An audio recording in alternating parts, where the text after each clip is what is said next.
14 मई 1657 किले पुरंदर पुणे में दुनिया के सबसे शक्तिशाली, सबसे बुद्धिमान और सबसे बहादुर योद्धा का जन्म हुआ था। इस योद्धा ने अपनी 31 की उम्र तक 128 युद्ध जीते थे।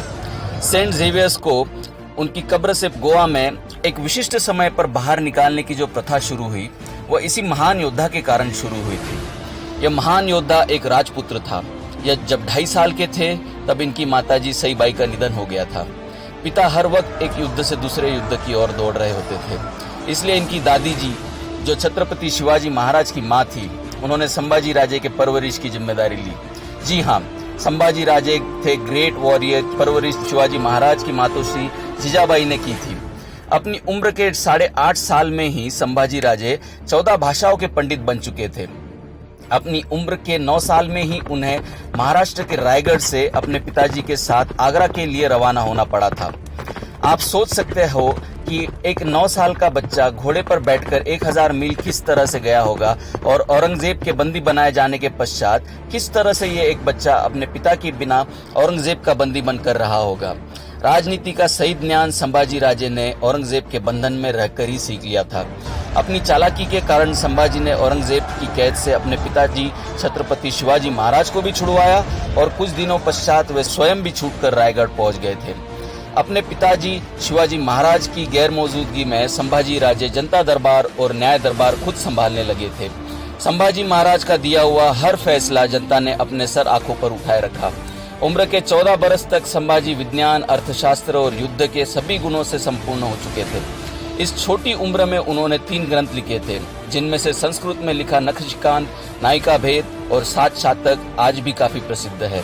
इनमें से नखशिकांत में जो गणपति का वर्णन और स्तुति संभाजी राजे ने की है, वैसा वर्णन श्री गणेश का शायद ही आज तक किसी ने किया होगा। 16 जनवरी 1681 में संभाजी राजे छत्रपति बने। मराठों के ये पहले राजपुत्र थे जो छत्रपति बने थे।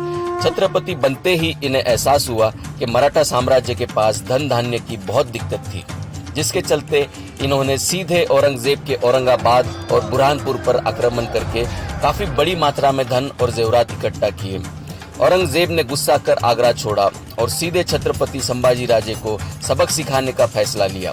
मराठों को सबक सिखाने के लिए वो महाराष्ट्र की ओर अपने 5 लाख सैनिक और 4 लाख जानवर, जिनमें ऊंट, घोड़े और हाथी काफी बड़ी मात्रा में शामिल थे, उनको लेकर निकल पड़ा। मराठों की जान उनके गढ़ किलों में हुआ करती थी, इसीलिए औरंगजेब ने नासिक के रामसेस किले को अपना सबसे पहला निशाना बनाया। औरंगजेब का सबसे बहादुर सेनापति शहाबुद्दीन खान अपने 10,000 सैनिकों और उतने ही जानवरों को लेकर रामसेस किले के पास पहुंच गया। किला एक दिन में जीतने का विश्वास शहाबुद्दीन खान ने औरंगजेब से जताया था। पहले दिन जब शहाबुद्दीन खान ने अपने सैनिकों के साथ किला चढ़ने की कोशिश की, तो ऊपर बैठे 600 मराठा सैनिकों ने पत्थरों से शहाबुद्दीन खान का स्वागत किया। अगले 2 साल शहाबुद्दीन खान कोशिश करता रहा। उसके पश्चात औरंगजेब ने शहाबुद्दीन खान को लौटने का आदेश दिया। औरंगजेब ने अपने अगले सेनापति फतेह खान को रामसेस जीतने के लिए भेजा। वह अपने साथ 20,000 सैनिकों को लेकर आया।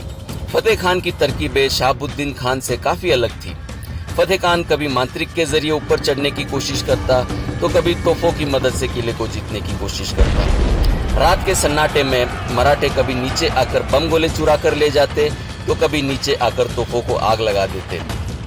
जब फतेह खान ने तोपें दागने के लिए 1000 फीट ऊंचा जंगल की लकड़ियों को एक के ऊपर एक लगाकर तख्ता बनाया, तो मराठों ने रात के अंधेरे में उसे भी जला दिया। वो शायद दुनिया की सबसे बड़ी होली रही होगी, जिसका धुआं और आग कई 100 मीलों तक देखा गया था। औरंगजेब के कई सेनापति लगातार 6 साल तक जूझते रहे, तिल मिलाते रहे रामसेस किले के लिए, लेकिन 600 मराठों ने उन्हें रोके रखा। इस बीच संभाजी कई युद्ध जीतते चले गए। संभाजी की सेना मद्रास तक जाकर अपनी जीत का डंका लहरा चुकी थी।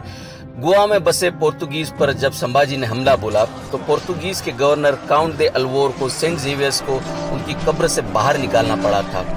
इस गवर्नर ने सेंट जेवियर्स से पोर्तुगीज साम्राज्य की रक्षा करने की गुहार लगाई, और उसी समय छत्रपति संभाजी राजे को यह सूचना मिली कि औरंगजेब रायगढ़ की ओर बढ़ रहा है, तो उन्हें तुरंत पीछे की ओर मुड़ना पड़ा था।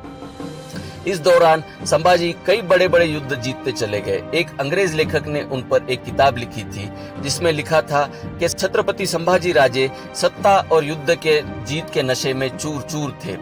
आगे चलकर लोगों ने यह घोषित कर दिया कि छत्रपति संभाजी राजे शराबी थे। अंग्रेजी में लिखे शब्दों का हमारे अपने ही लोगों ने भद्दा शब्दांतरण करके हमारे सबसे महान योद्धा का मजाक उड़ाया। न्याय प्रविष्ट छत्रपति संभाजी राजे ने कुछ कठोर फैसले ऐसे भी लिए थे जिसके कारण उनके एक मंत्री मल्हार चिटनिस बहुत ज्यादा क्रोधित थे। इस मल्हार चिटनिस ने संभाजी को नशेड़ी और औरतों का शौकीन और मराठों पर कलंक ऐसा लिख दिया। किताब लिखने का अधिकार उन दिनों कुछ गिने चुने लोगों को ही हुआ करता था। आपको यह जानकर काफी आश्चर्य होगा कि छत्रपति संभाजी राजे ने अपने जीवन में सिर्फ एक ही विवाह किया था। धर्म और न्याय का जो ज्ञान संभाजी को था वैसा शायद ही इतिहास में आपने किसी और राजा के बारे में सुना होगा। मंत्री और पंडितों से यह कभी देखा न गया और संभाजी राजे इन ज्ञान और विज्ञान के ठेकेदारों की कलम से बदनाम होते चले गए। संभाजी राजे से सीधे युद्ध में जीतना संभव नहीं था, इसलिए औरंगजेब ने संभाजी के नजदीकी रिश्तेदारों के जरिए संभाजी को धोखे से अपने रायगढ़ किले से दूर बुलवाया। अपने रिश्तेदार ने अपने साथ धोखा किया है, इसकी जानकारी जब संभाजी को हुई तो तब तक काफी देर हो चुकी थी। संभाजी अपने खास दोस्त के साथ अकेले ही रायगढ़ की तरफ निकल पड़े, लेकिन औरंगजेब अपनी पूरी सेना के साथ रायगढ़ को घेरे हुए था। जब संभाजी को निहत्था देख औरंगजेब की सेना ने घेर लिया तो काफी देर तक किसी की हिम्मत नहीं हुई उनके पास जाने की। दूर से ही रस्सियों का तख्ता बांधकर संभाजी को कैद किया गया। अगले 2 दिन तक लगातार औरंगजेब का सेनापति संभाजी को बिना रुके औरंगाबाद ले गया। अगले 40 दिनों तक संभाजी को तिल तिल मारा गया।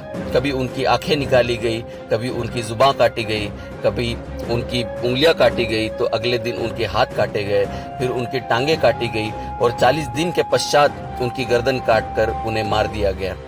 11 मार्च 1679 के दिन दुनिया के सबसे महान योद्धा का 31 की उम्र में स्वर्गवास हुआ। कुछ लोग उनकी मृत्यु की इस कहानी में भी नमक मिर्च लगाकर सुनाते हैं। कुछ कहते हैं कि संभाजी ने औरंगजेब का मजाक उड़ाते हुए कहा कि तेरी बेटी मुझे दे दे, जबकि औरंगजेब की बेटी संभाजी से उम्र में 20 साल बड़ी थी। कुछ लोग यह कहते हैं कि संभाजी ने मंजुला और कमला नाम की लड़कियों का चीर हरण किया, जिसके कारण कमलाबाई ने आत्महत्या कर ली।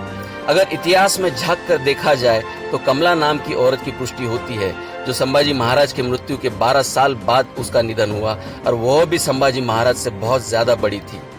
झूठी कहानियों के जरिए हम सबको बहकाया गया, फंसाया गया। एक महान हिंदू और मराठा राजा को बदनाम किया गया, जबकि वो दुनिया का सबसे बेहतरीन, सबसे बुद्धिमान और बहादुर योद्धा था।